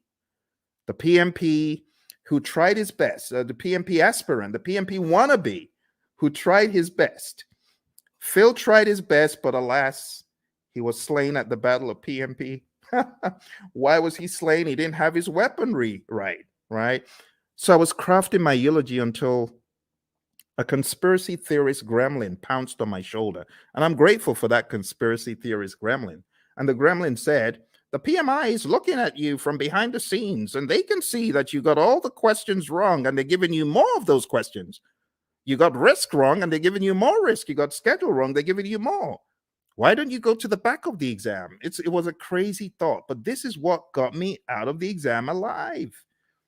I jumped all the way to the back of the exam. Back in those days, you could move backwards and forwards between all the questions. And back in my day, there were actually 200 questions. So I went all the way to the back and I started doing the questions from the back, from the back, from the back. Truth be told, hey, use this. Use this as the fire escape. For me, it was the fire escape. I started backwards and I realized the questions were easier from 200, 190, 180, 170, 160, 150, 140, and just kept doing the exam backwards. And it was easy. Then I got to a pocket of difficult questions. It's like these question writers are like fiends from the pit. They know where to grab you and they just, boom, dollop a boatload of hard questions. And it's like quicksand. Don't be moved by that. You can jump over the quicksand, or you could just do C, D, E, C, C, C, whatever the options are, but don't get stuck in the quicksand. I didn't get stuck in the quicksand. Kept mowing them down. I think I had a pocket of difficult ones in 120, kept going back around 70 something, difficult ones around 50. I didn't care. I was just mowing them down, doing my best. And then I got back to question 20. And guess what the time was? 3:55. Pretty much I had 5 minutes left. And the question is, am I going to start changing stuff or am I just going to end the exam? Took a deep breath. Boom, end the exam. And then the screen goes blank. You've been selected for a survey. We would like to find out, did you enjoy your exam experience? Was it clean? Did you like the staff members? Oh my goodness. Now I have to go all the way through this ridiculous survey saying, I liked it, I didn't like it. But remember, the conspiracy theorist gremlin is saying, fail, you got to say you like it, because if you said you don't, you're going to fail. So what did I do? Yes, I liked it. It was good. It was clean, even though it was dingy and dim lit. Everything was good. It was good. It was good. It was good. Then press the end button and the screen goes blank for like an eternity. Congrats. You've passed the exam. Talk about being chased by, you watch those TikTok videos of crazy bear out of somewhere in Colorado, those bears. That was me. I felt like I had run from the crazy beast. And that's why I do what I do. Because when I came out of the exam, I promise that if I come out of the exam alive, as I'm writing this crazy exam called the PMP exam, I'm promising if I come out of this thing in one piece, two promises. Number one, I promise I'll never curse the PMI. I won't curse them as I always have been. And number two, I promise I'll tell everyone anything in the world that moves. I'll tell them this exam crazy. Crazy exam, crazy exam. That's why I say take no prisoners. Do everything you can before you find yourself in front of that computer monitor. Do everything you can. All right. Final thing we're going to talk about today, my friends. I'm going to show you the PMI's secret sauce for the PMP exam. They have a secret sauce for the exam, and that secret sauce is encapsulated in a document. And the document is simply called PMP Exam Content Outline. I'm going to put that in the link so that you can download it and read it. I'm showing you where all the treasure is buried tonight, my friends. You know, like I said, I'm hitting the road again. I don't know when next I'm going to be able to do this. It's going to be a while. Here we go. Here we go. That is the PMP exam content outline. And I'm going to go over the outline with you, but I'm not going to do it the usual way. I'm going to do it differently. I am going to do it very quickly by going through my special roadmap. It's a roadmap I created for the PMP. And it cuts off, I would say, about 10 hours. It cuts off 10 hours from the curriculum because it's very rapid and effective. Are you ready? Let's jump into it. Let's jump into it. Here we go. Here we go. For those of you that have been on since we started, thank you very much. I hope you're finding value from it. Your exam is going to have people. 42% of the exam is people, 50% is process, 8% is business. And then you can slice that across 50% agile and hybrid, 50% predictive. Okay? So what am I trying to say? I'm trying to tell you agile is a beast, a big old beast as big as predictive.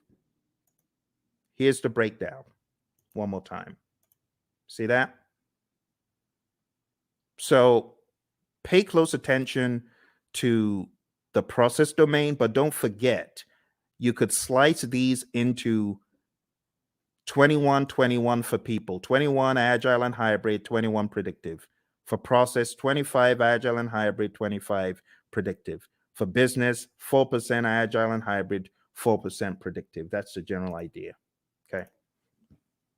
Let's go into the people domain very quickly, and I'll just try to wrap it all up. Okay. Number one, I have changed the order from what is in the outline that I sent you. In the outline, it starts off with manage conflict, and then it goes into lead a team and so on. But I'm changing it because I want you to get the flow. The flow doesn't make sense in the outline. I want you to get more of the flow from a time perspective. So number one, what I want you to think about first is building a team. You build a team, and then you begin to define the team ground rules, do's and don'ts, and acceptable behavior. And then you begin to lead a team. You know, my mentor, John Maxwell, he says a true measure of leadership is influence, nothing more, nothing less. You're going to lead the team to success.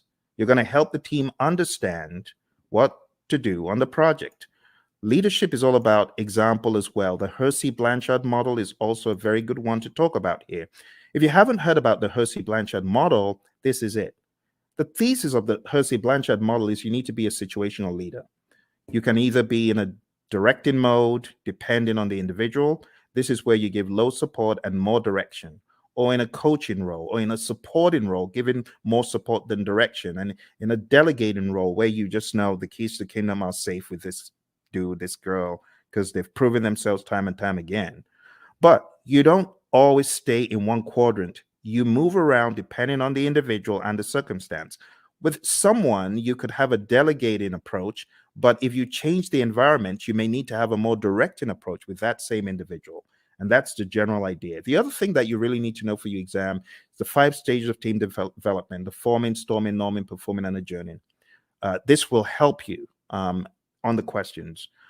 There's also subtle lingo used. So when it comes to forming, the team members are independent. When it comes to performing, the team members are interdependent. So you got to understand PMI's lingo when it comes to these. I would say it's worth checking how they discuss the 5 stages of team development, or Tuckman's ladder, Bruce Tuckman's ladder. Also, as part of your journey, know the 10 tenets of servant leadership: listening, empathy, healing, awareness, persuasion, conceptualization, foresight, stewardship, commitment to growth of people, and building community. You already know the PMI isn't going to do this in parrot fashion, but you do need to be very comfortable with the narrative. Also, for the people domain, you need to understand the Thomas Kilmann conflict mode instrument. There's no image of this in the PMBOK guides, any publications from PMI, but you need to realize that you could be somewhere in the middle as far as your approach to conflict, or you could be very forceful to get your way, or you could be in a collaborate or problem solve mode, which means you're assertive about your needs and the other person's needs. You could be in the avoid or withdraw mode, or you could be in the accommodate or smooth mode. The accommodate or smooth means you're more focused on the person's needs than yours. Avoid or withdraw means you don't care about yours or the other person's needs. You just want to escape. And that's okay. But avoid or withdraw is not the end. You could be back. You could be back with some additional backup. It depends. Okay. So there they are again. The Thomas Kilmann conflict mode instrument, PMBOK 6, page 349. If you're in PMBOK 7, it's talked about differently. It's kind of wonky because it kind of went off something else instead of sticking to the Thomas Kilmann conflict mode instrument itself. This is what I would recommend, though, for your exam prep. Okay. So going back, we've talked about 6, 12, and 2. The other things you need to know for your exam: definitely understand how you as a leader should build shared understanding. Then we go to task 5, ensuring team members and stakeholders are adequately trained, which is a no-brainer. Number 13, mentoring relevant stakeholders. Whether you're the scrum master or the project manager, you should mentor. Empower team members and stakeholders. Manage conflict. This is where the whole conflict dialogue now comes in. Number 11, engage and support virtual teams. Understand the concept of the fishbowl window. Number 9, collaborating with stakeholders. Number 7, addressing and removing impediments, obstacles, and blockers. Number 3, supporting team performance through the application of emotional intelligence. Number 14, I beg your pardon, promoting team performance through the application of EI. And number 8, negotiating project agreements. Now, 3 and 14 are very close. Supporting team performance and promoting team performance, they're very similar. Supporting the team means you're there for them, you big them up in a meeting, you don't throw them under the bus. Promoting team performance through the application of EI is different. This means you are emotionally intelligent. Emotional intelligence means you're able to control your emotions, bridle your emotions, and you're also able to influence the emotions of others. And that's the people domain very succinctly, okay? As easy as ABC. But don't forget, in the document I sent you, every one of these is broken down into smaller enablers. I would recommend going through the PDF that I put in the chat. That will help get you to excellence in this. Okay? Let's move on to the process domain. Before we get to the process domain, I really want to accentuate a couple of tools. Okay? The stakeholder power interest grid is big. Make sure you understand that before your exam. You could have the power interest grid, the influence impact grid, and other allotropes of it. And understand the planned stakeholder engagement process. This is where we have our stakeholder engagement assessment matrix. I call it the SEAM. This is where you have your current state of the stakeholder, and that is your desired state. They're currently unaware. You want them to be supportive. The question for your team then becomes, how do I get Bob from an unaware stakeholder to supportive? What are the actions that we need, right? And those are the actions that you got to discuss. So this is a great conversation piece for the real world as well, okay? In the task of collaborating with stakeholders, in which process do you build trust and gain support from stakeholders? What do you think? A, B, C, or D? All right. I'll go quick. So the answer to this, my friends, is where you are communicating with the stakeholders and working with them. And therefore, the best answer is manage stakeholder engagement.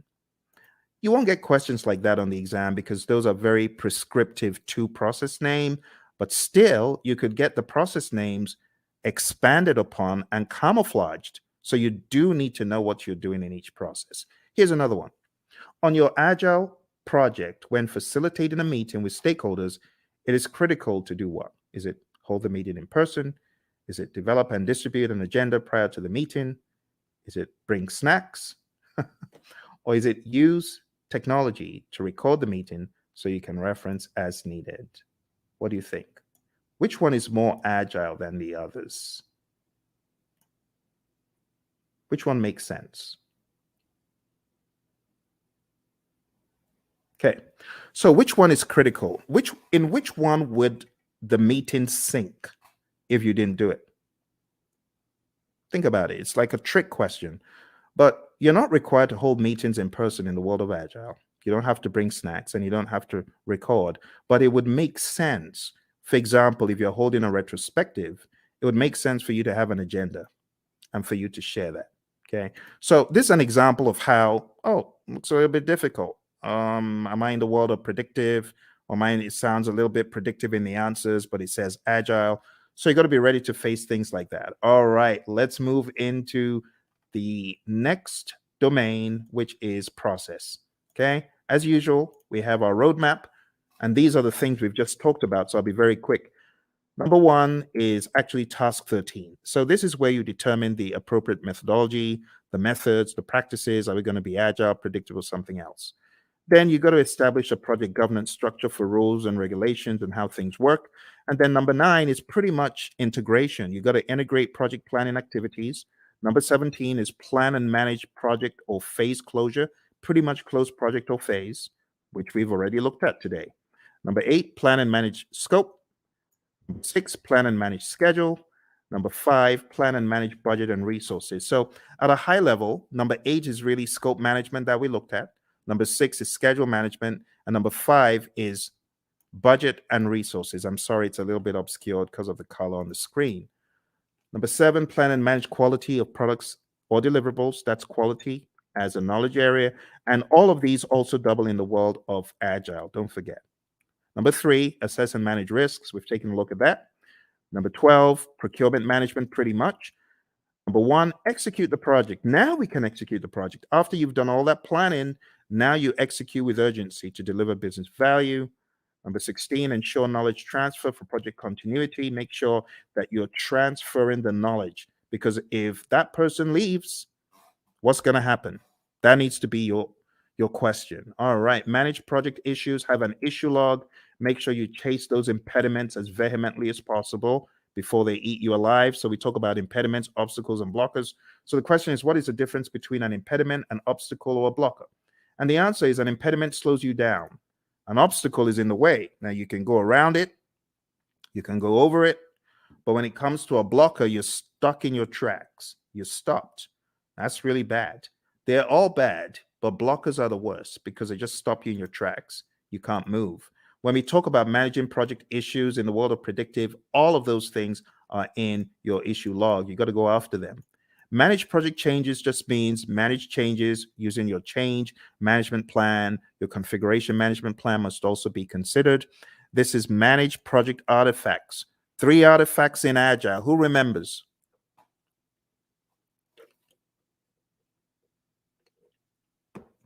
I'm getting some crickets. 3 artifacts we talked about. Does anyone remember?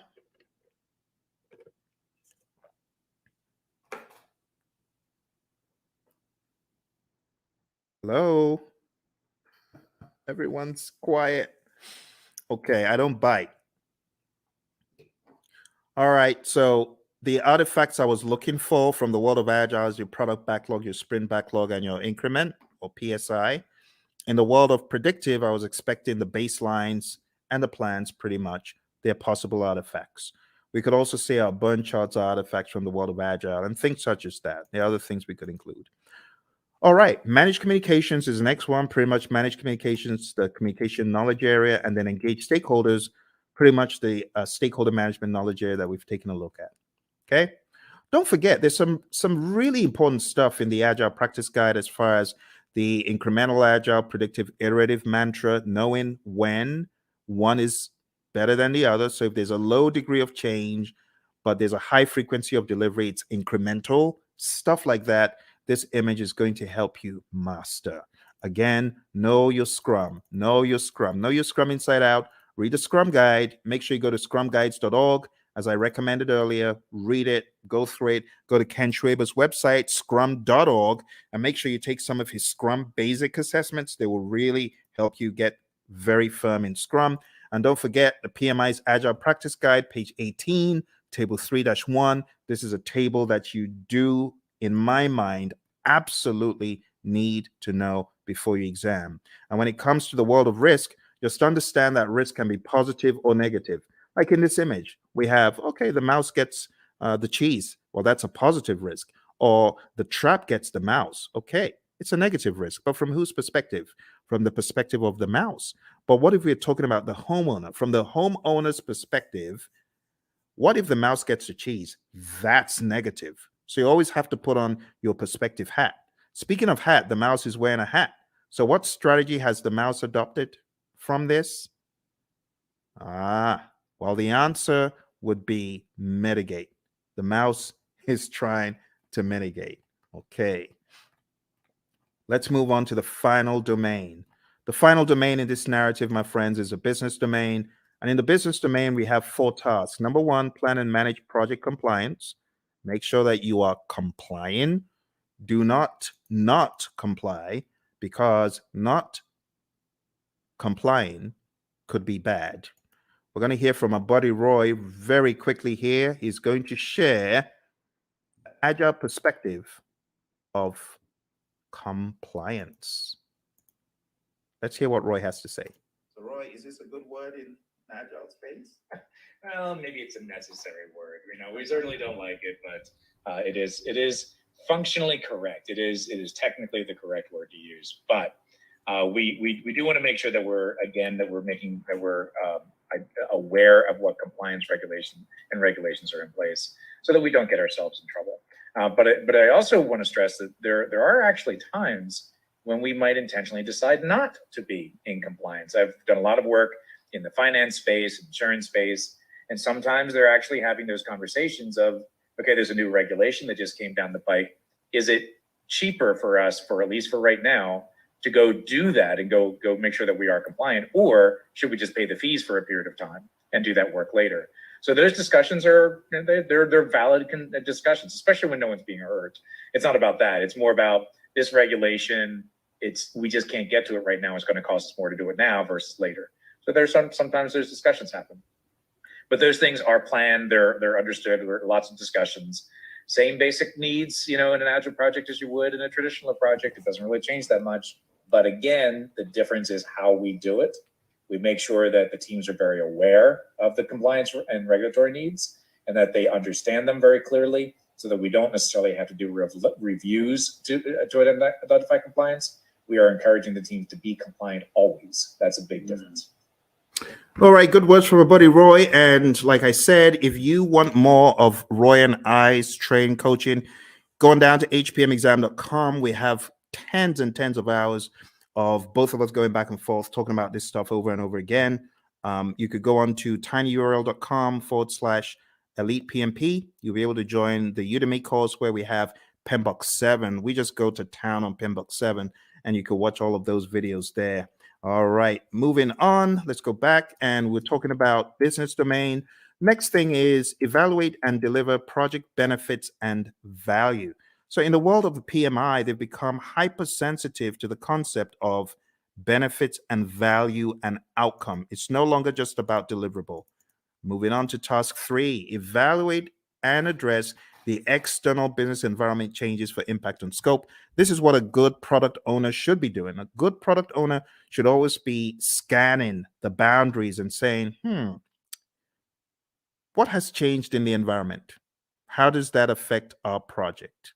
That needs to be the question. All right. as usual, I want to hear from my buddy Roy about environmental impacts. He always has such great wisdom to share. So let's listen to what my buddy Roy has to share. I hope the sound is coming across properly. It's a little bit different from Zoom's, this mechanism I'm using. So do let me know if you're able to hear the sound of Roy's voice. Let's listen. I'm glad to talk about the backlog. That's a very positive change. So obviously, observing and monitoring and all that sort of thing is really not that much different than you would do. That's a business thing. Your product management community, if you have one, they would be doing these sorts of things. And that part doesn't change. The part that does change, though, is that we're able to make those changes a lot faster. So if something is happening in the market, we don't have to wait 6 months or a year to implement it because of current projects. We change it now, or as early as is practical anyway. And the main reason that we can do that is because it's less impact to our schedule, less impact to our projects. We can make those changes a lot faster with significantly less impact to our project. All right, back to you, Phil. All right, awesome stuff from our buddy Roy. So now you understand the concept of the environmental changes and their impact on scope. We've got one more, and we're going to be done for the night. We're going to be done. So here's your last chance. Type in any questions you have. I'm sorry if you are typing in questions and I'm not seeing them. This is a different platform, so even though it's live, I am unable to see if you have chatted in anything. It's not coming through. You might want to go to LinkedIn and try, because a few moments ago, Lawan was chatting in and it did work for her on LinkedIn. So if you're typing in and it's not working, I am sorry. All right, let's go on to the final one, and it's support organizational change. And you as a project manager, this is your job. Your job is to support organizational change. If the organization is going through change, you got to be a champion for it. You got to make sense making sessions. You got to help the organization, right, in their sense making sessions. You need to spearhead and lead the charge. As it says here in what we have in 3.4, it says assess the organizational culture. That's number one. Number two, evaluate the impact of the organizational change to your project. And finally, evaluate the impact of the project to the organization. And then you got to determine required actions either way. That's the general idea. We're going to hear from our buddy Roy, and then we're going to wrap this up. So our buddy Roy is going to talk about organizational change from the world of Agile. Let's hear from Roy. So Roy, how do we think about supporting organizational change from this perspective? Yeah, this is huge in the Agile space. And the main reason is to enable Agile to work properly, you need to change the organizational culture. It has to happen. To support things like, experimentation and the ability to fail and removing impediments as quickly as possible. All of these things may be contrary to the way that your organization is set up and contrary to the culture. So as project managers, as scrum masters, you need to be evangelists and champions of the process and encourage that change by educating your leaders, educating your business partners, your stakeholders, making sure they really understand what this is all about. Organizational change, let's say this, the biggest barrier to Agile adoption is organizational culture. So if you're looking for one thing that's going to be your biggest problem, it's the organization itself, the culture of the organization. So you need to pay particular attention to that, because you're going to see behaviors that are more traditional in an Agile environment. But in an Agile environment, those traditional behaviors don't work, right? If we're expecting to see things the same way, do things the same way, and just do Agile, you will fail. It will not go well for you. You may get some benefits, but eventually you're going to start seeing where the organization is going to get in the way, and you will start very quickly falling back into traditional approaches because this Agile thing doesn't work here, right? And it's not that Agile can't work there, it's that your organization is just not changing to allow it to happen. All right, Phil, back to you. Awesome stuff as always from my buddy Roy, my Agile coach. Thank you, Roy. And with that, my friends, we are done. Or are we?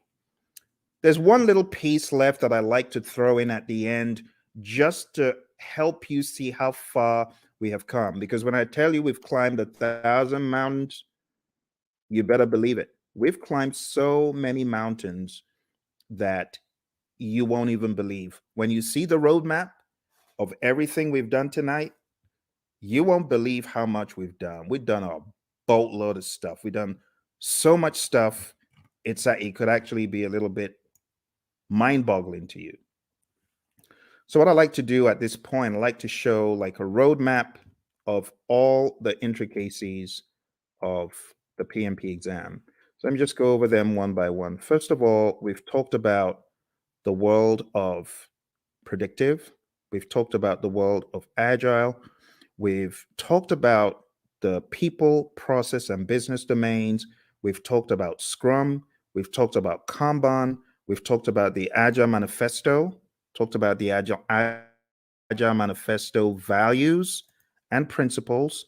And then I've shown you PMBOK 7. I've shown you PMBOK 6.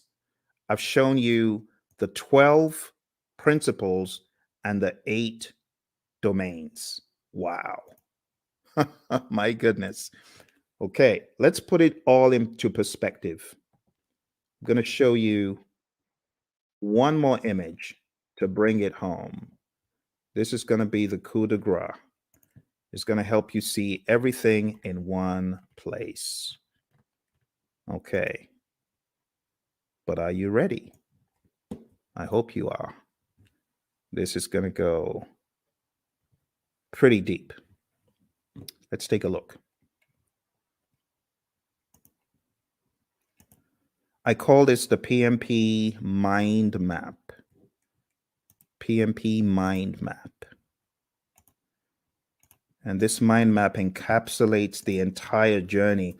I think at the end of it, you'll probably appreciate all the work you have been doing, actually. All the work you've been doing to succeed on your PMP, you're going to see it come to light here. All right. Here we go.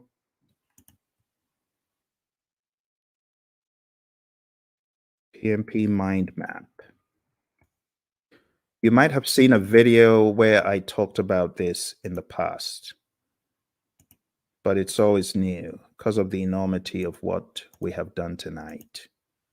You ready? Okay. You take myself off the screen so that you can see it. All right. So we've talked about everything here in the world of Agile. See that? Let's zoom in.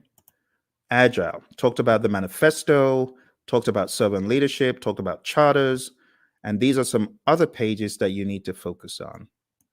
We talked about predictive, 5 process groups, 10 knowledge areas, 49 processes, talked about the principles and the domains, talked about the PMP exam content outline. Quick note on hybrid, if you haven't already read pages 26 to 30 in the Agile Practice Guide, you definitely want to. And then we talked about Scrum. We went through the 353, and then coming to a wider view, we've talked about integration, scope, schedule, cost, quality, resources, communication, risk, procurement, and stakeholder. We've talked about people, process, and business. And then we've talked about some auxiliary things. I told you about my experience on the exam. You got to manage your time. I told you definitely take it at a test center. I wouldn't advise taking it at home. Bad things happen to some people who take it at home. Some people are able to escape unscathed, but trust me, when it happens, when the flying monkeys come out, it's no fun. And I know a lot of people who have encountered the flying monkeys. Get enough sleep for your exam and definitely do a lot of scenario-based tests. If you haven't taken my 200-question test, which you can find, actually, I've got 2 200-question tests on YouTube. If you haven't taken them, I highly advise that you do. I'm going to put them in the chat. Do that.